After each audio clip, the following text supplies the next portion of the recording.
안녕하세요. 만부스토리입니다. 오늘 해드릴 이야기는 미국의 화웨이 압박에 대한 소식입니다. 미국 정부가 중국 통신장비 대사인 화웨이의 반도체 부품 조달 루트를 막아버리기로 결심하면서 화웨이사는 위기의 순간을 맞이하게 되었는데요. 미국 상무부가 15일에 발표한 수출 규제 개정에 따르면 제3국 반도체 회사들도 미국 기술을 부분적으로라도 활용했다면 화웨이의 제품을 팔 때 미국 정부의 허락을 받아야 한다는 것입니다. 전에는 미국을 제외한 다른 나라의 반도체 기업들은 미국 기술의 활용도가 25% 미치라면 자유롭게 화웨이의 제품을 낼 수 있었는데 이러한 것들이 미 정부의 허가를 요구한다는 것이죠. 이러한 개정안은 9월에 시행이 예정되고 있는데요. 거기에 미국은 또 중국이 껄끄러워하는 대만에 첨단 반도체 공장을 유치하면서 대만 관계를 강화하겠다고 말했습니다. 세계 최대 반도체 위탁 생산 업체인 대만 TSMC가 미국 애리조나에 첨단 반도체 공장을 설립하겠다고 발표함에 따라 마이크 폼페이오 미 국무부 장관은 이번 발표가 중국이 최첨단 기술을 지배하고 중요 산업을 장악하려는 중대한 시점에 이뤄졌다며 중국에 대한 견제를 숨기지 않았습니다. 중국 내 1위 파운드리 기업이면서 화웨이의 물량을 같이 소화해내주는 SMIC 또한 제재의 영향권 내에 있습니다. 다만 중저가의 제품을 주로 생산하는 SMIC는 첨단 기술의 구현에 칩 제조에는 실력이 부족합니다. 이러한 제재들이 국내에는 어떠한 영향을 가져올까요?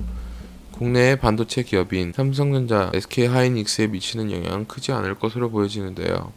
이번 제재가 주로 칩 설계, 위탁 생산을 겨냥하여 이루어졌기 때문입니다. 다만 장기적으로 이어질 경우에는 삼성전자와 SK하이닉스에게도 영향이 오는 것은 불가피하게 보입니다. 메모리 반도체 제조업체인 삼성전자와 SK하이닉스가 화웨이 칩 설계를 도와주지 않는 한 영향이 미치지 않을 것이라고 보여집니다. 다음으로 말씀드릴 내용은 중국 측 입장입니다. 중국 측 또한 미국의 화웨이 압박에 대해 강력히 반발하며 미국에 대한 불만을 숨기지 않고 있는데요.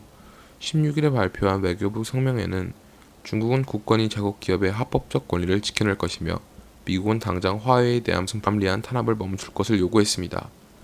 또한 화웨이 측에서도 공식 커뮤니티와 웨이버에 각각 게시글 등을 올리면서 항전 의지를 불태웠는데요. 화웨이는 IL 전투기가 전신에 총알을 가득 맞았음에도 끝내 자력기원에 성공한 사진을 올리며 매우 샹헬레레 나여 비서러허 잉숑츠구도 머난이라는 글과 함께 어려움과 고난에 적극적인 태도로 맞서 싸우겠다는 의지를 보여주었습니다. 글꾼은 상처 하나 없이 어찌 몸이 성하겠는가, 영웅은 자고로 고난이 많았다라는 뜻이며 사실상 화웨이가 미국의 압박을 정면으로 돌파하겠다는 뜻을 보인 겁니다. 중국의 네티즌들도 이러한 화웨이의 반응에 동조하는 뜻을 밝히며 맞서야만 승리를 쟁취할 수 있다고 말하며 미국에 대해서 강한 불만을 쏟아내었습니다. 그러나 화웨이의 굳은 결심과는 별개로 미국에 대해 화웨이의 압박을 쉽게 이겨내지 못할 것으로 보여집니다.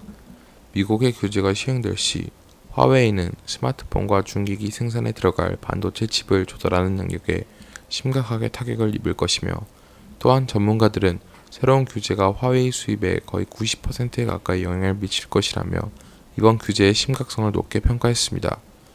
이처럼 미국의 강력한 제재 조치가 예고되어 있는 상황 속에서 중국 역시 강대강 대응을 예고하며 화웨이 압박에 대한 보복으로 애플, 퀼컴, 시커스 보잉 등 저명한 미국 기업들을 겨냥하여 신뢰할 수 없는 기업 리스트에 올려놓고 중국법에 따라 수사와 제재를 가할 수 있고 보잉사의 항공기도 구매를 미룰 수 있다고 말했습니다. 하지만 중국의 이러한 강대응은 필연적으로 현재 불안정하게 봉합되어 있는 미중 간의 무역 협상에 균열을 야기할 수밖에 없으며 양회를 앞두고 경제적 성과에 목말라 있는 중국 정부에 악영향을 미칠 것이라고 생각됩니다. 코로나로 직격탄을 맞은 중국 경제 성장은 제2차 미중 무역 전쟁이라는 또 다른 거대한 암초를 만날 수 있어 생각이 많아질 것 같습니다.